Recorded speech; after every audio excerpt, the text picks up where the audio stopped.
Dr Neil Hudson. Thank you, Mr Speaker. I welcome the Prime Minister's statement committing us to increase defence spending and reaffirming the UK's support for Ukraine and their democratically elected leader, President Zelensky. A wartime leader, like Winston Churchill, who also had to delay elections because his country faced an existential threat. As the Prime Minister travels to Washington, with this House and the country willing him to succeed, will he invoke the legacy of Churchill in making the case for the UK to be the key in bridging transatlantic relations, to bring us all together for the sake of freedom and democracy across the world? Prime Minister. I thank him for his question. Can I pick up on both elements? Because President Zelensky is a democratically elected leader, and suspending elections was precisely what we did in this country when we were fighting in the Second World War. And secondly, on his point, yes, I do think that the UK has successfully been a bridge between the US and Europe for many, many years. It's vital that we continue in that role, and that's why my message to President Trump is that the relationship between our two countries needs to go from strength to strength. It's all very strong, but also working at the same time with our European allies. Jessica Teal. Thank you, Mr Speaker. On Monday night, there was a brutal double stabbing in my constituency. This adds to a long line of horrific knife attacks that have included 3 fatalities over the past 2 years. I know the Prime Minister is aware of the particular challenges we face in Bournemouth, and while crime has been going down, I know there is much more he will want to do. So will he join me in praising the crucial work that organisations like Changes Are Made, who give positive activities like boxing to young people, and will he share what more the government can do to tackle knife crime in communities like mine? Prime Minister. Thank you for raising this really important issue. Yesterday we introduced our crime and policing bill, which is central to our plan for change and halving knife crime. It involves new powers to seize and destroy knives found on private property and a new criminal offence of possessing a bladed article with intent to cause harm. Plus, Mr Speaker, tougher penalties for selling dangerous weapons to under-18s, stricter rules for online sales under Ronan's law, and we'll continue with that work. Rankin. Thank you, Mr Speaker. The floods of 2013-14 devastated Datchet, Horton and Wraysbury, and the flooding last January wasn't much better. But shockingly, the River Thames scheme as currently proposed continues to leave my constituents at risk. The council was asked to cough up tens of millions, but like very many, is cash-strapped. Does the Prime Minister, therefore, agree with me that the only option to protect my constituents is funding Channel 1 of the River Thames scheme as the national strategic infrastructure, which it really is? Prime Minister. Well, I know the honourable member has raised this issue before, and it's obviously an important issue for his constituents. We inherited flood defences in their worst state on record, Mr Speaker, and that's why we're investing £2.6 billion to protect over 50,000 properties.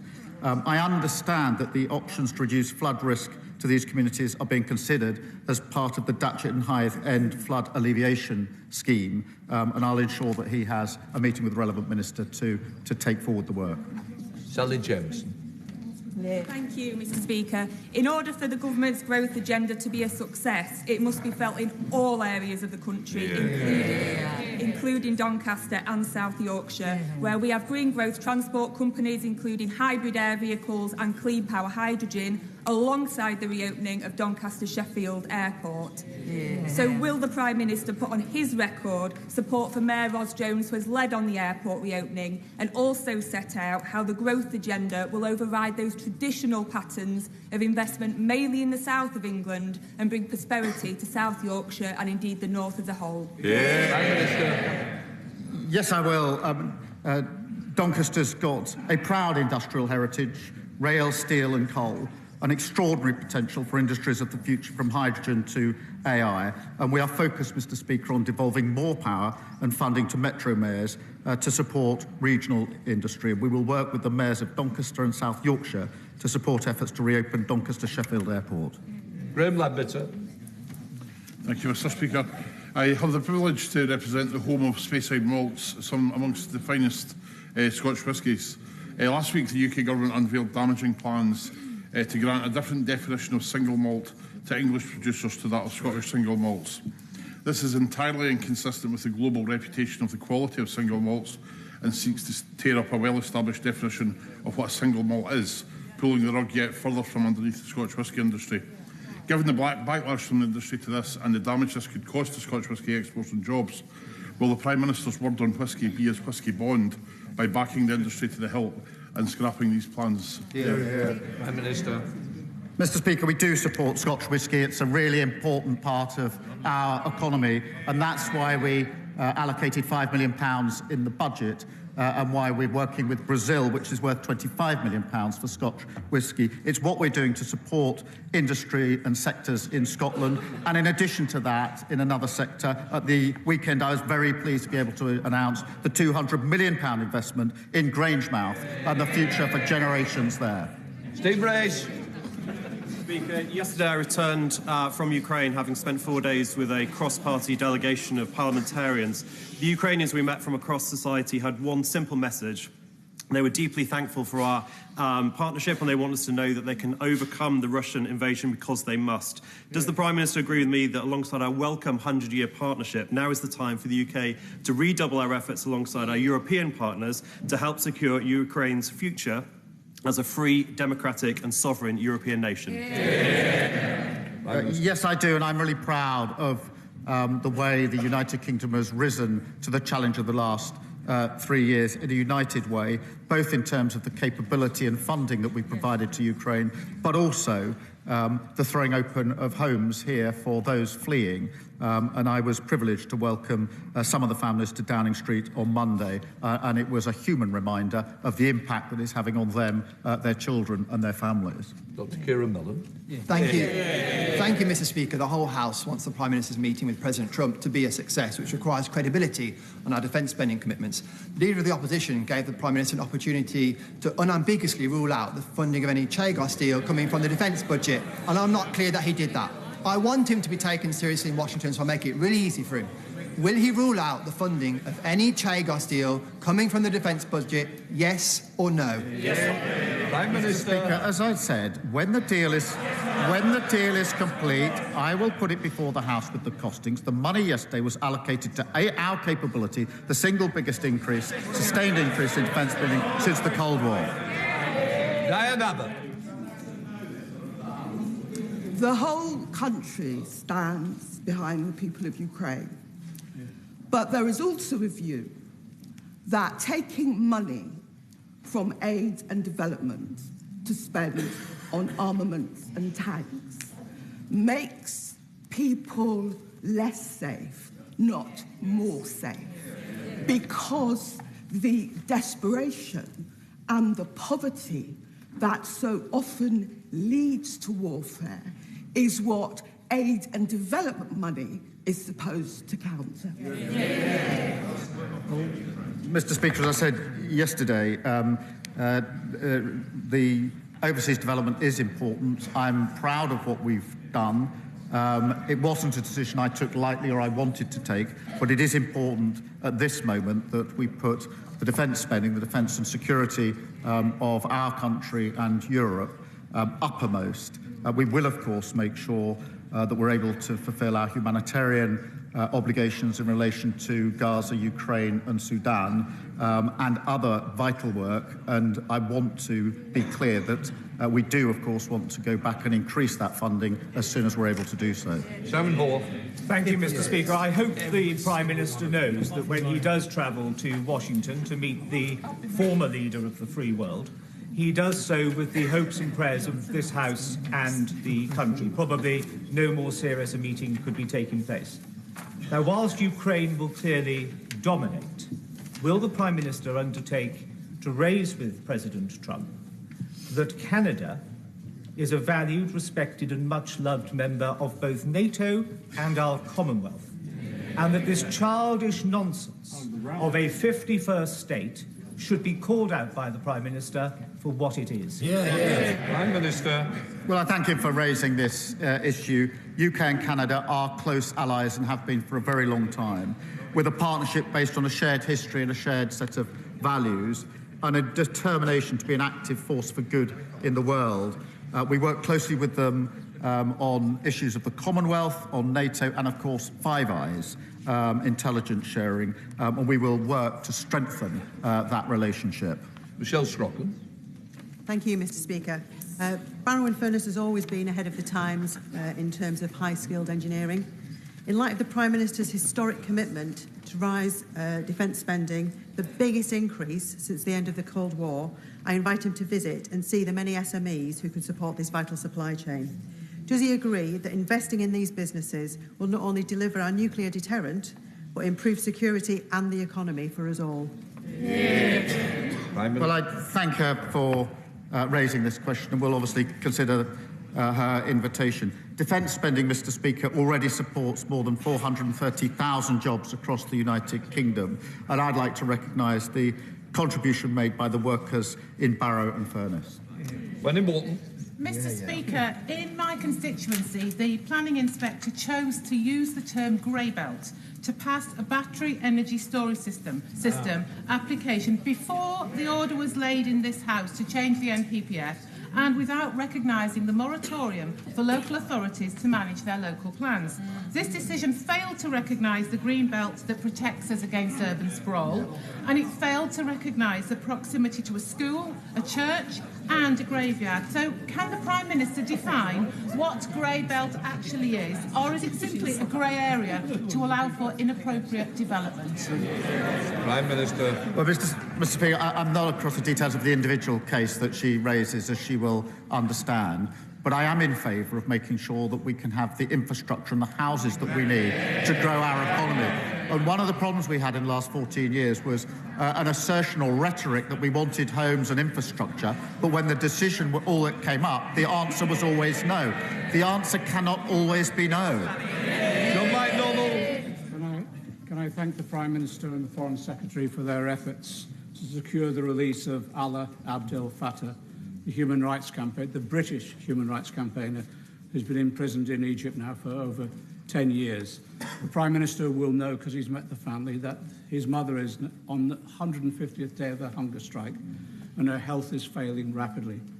Could I ask the Prime Minister to pick up the phone to President Sisi and seek the release of Alaa to save his life, also that of his mother's?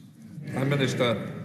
Well, I thank him for raising this really important case, and as he says, I did meet the mother and the family just a few days ago, and it is an incredibly difficult situation for them, and I can assure him I will do everything I can to ensure the release in this case, and that includes phone calls as necessary. I've raised it before, I'll raise it again, we raise it and will continue to do so. I gave my word to the family that that's what I do, that I will do, and I will. Hannah. People in Northern Ireland are sick to the teeth of paramilitaries, of the menace, of the sectarianism and of keeping people stuck in the past. In light of the announcement yesterday on transition, does the Prime Minister recognise that people will be highly sceptical of this process, that there must be real learnings from the failed transitions of the past, that there can be no rewards for paramilitaries for hanging on, robust criminal justice, the flags off the lampposts and on street corners, and community-funded policing to allow communities that have been brutalised by paramilitaries to finally look forward to a confident and shared future? Prime Minister. Well, can I thank you for raising this important and obviously sensitive issue? We are committed to making progress towards ending paramilitarism once and for all in Northern Ireland, and that's why we've agreed to support a short independent exercise to look at a formal process, and I'll make sure that the Secretary of State for Northern Ireland keeps her updated. Rishi Sunak. Mr. Speaker, prostate cancer is now our country's most common cancer, and yet there is no national screening programme. We made progress towards this in government, but yet there is more to do, which is why I'm delighted to have joined Prostate Cancer Research, the charity, as an ambassador. I'm grateful to the Health Secretary for his engagement thus far, and could I ask the Prime Minister to ensure that we do have a targeted national screening programme for the most at-risk groups of prostate cancer, so that we can not only save the NHS money, make progress towards the government's early diagnosis targets, but most crucially, save thousands of lives. Prime Minister. Well, can I thank him for raising this, and can I thank him for using his authority and reputation to support this vital cause, which will make a material difference, and I look forward to working with him on it. We do share a commitment to detecting prostate cancer earlier and treating it faster, and we must do that. Our National Cancer Plan will improve the way we treat cancer right across the country, and I'll make sure he's fully informed of the steps that we're taking, and we'll work with him. Will Jones. Thank you, Mr. Speaker. Will the Prime Minister join with me in wishing all Welsh citizens everywhere a very happy St David's Day on Saturday? And will he also join with me in welcoming the latest news of the £600 million investment by Copenhagen infrastructure partners to ensure that Bute Energy and Green Gen Cymru can take forward the bold ambition to achieve 100% green electricity production by 2035 in Wales, thus providing much-needed sustainable green jobs for the people of Wales? Prime Minister. Well, can I wish her and her constituents a very happy St David's Day and join her in welcoming this significant new investment into her constituency that will ensure good jobs, well-paid, skilled jobs, and, of course, the transition to energy security and lower bills. And I know her constituency will play a vital role in that. Jeremy Hunt. Thank you, Mr. Speaker. Does the Prime Minister agree that our biggest single foreign policy priority is the preservation of NATO with America at its heart? And if so, following his welcome announcement yesterday, is the next step to talk to our European allies and for all of us to agree to spend 3% of GDP on defence within a specified timescale, so that we can look the President in the eye and say that Europe is finally pulling its weight on defence? Prime Minister. Well, I agree with him entirely in terms of the priority in terms of NATO. Putin thought he could weaken NATO. He's only made it stronger and larger. NATO's strength comes from the US and European partners and others working together, and that is absolutely the focus of my work at the moment. It is right, as he says, that European countries, including the United Kingdom, do need to do more on capability, on coordination, and on defence spend. That must be not seen as a project separate to NATO, but part of an essential project that ensures that NATO is there for decades and decades to come, preserving the peace, just as it has been for 75 years. Final question, Ewan Steinbeck. Mr. Speaker, the Grangemouth refinery closure has loomed over central Scotland since Petronas's announcement in November 2023. 2 weeks ago, Scottish Labour colleagues and I met with the National Wealth Fund to make the case for investment in Grangemouth. I strongly welcome the exceptional commitment this Labour government has shown by committing £200 million from the National Wealth Fund. Can I ask the Prime Minister what steps the government will be taking to secure permanent, good jobs at Grangemouth? Well, can I thank him for being such a great champion for Scotland and his constituency? Mr. Speaker, Grangemouth is really important to communities in Scotland, to the economy in Scotland. It's not a charity case. It's got incredible potential, huge opportunity, and that's why at the weekend I was very pleased to announce £200 million from the National Wealth Fund to incentivise private investment. That, of course, Mr. Speaker, follows £100 million in the growth deal that we announced earlier. This is about jobs for decades to come in Grangemouth. It's a really exciting opportunity, and we intend to seize it. I hope His Presidency of the Assembly of North Macedonia, His Excellency, Mr. Afrim Gasha, enjoyed questions. Right, that completes PMQs. See you later, lads.